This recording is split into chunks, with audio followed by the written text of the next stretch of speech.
থেতলে যাবে। জাহান্নামের আগুনে জ্বলতে জ্বলতে যখন চামড়াগুলো গোশতগুলো ঝলসে যাবে, রব্বুল আলামিন নতুন করে চামড়ার গোশত গায়ের মধ্যে ফিট করে দিবে। ওই চামড়া গোশত আবার ঝলসাবে, আবার ফিট। আযাবটার মজা যেন ভালো করে টের পায়। যে মেয়েগুলো ওড়নায় গলা পেঁচিয়ে আত্মহত্যা, তারা জাহান্নামের রশিতে আর ওড়নায় খালি আত্মহত্যা করতেই থাকবে।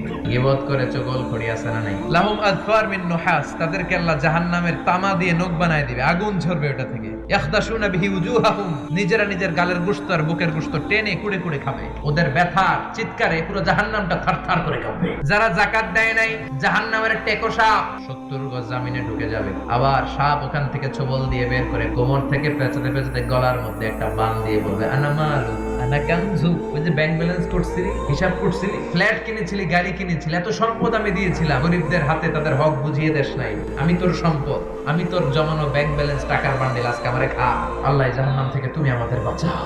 আমিন।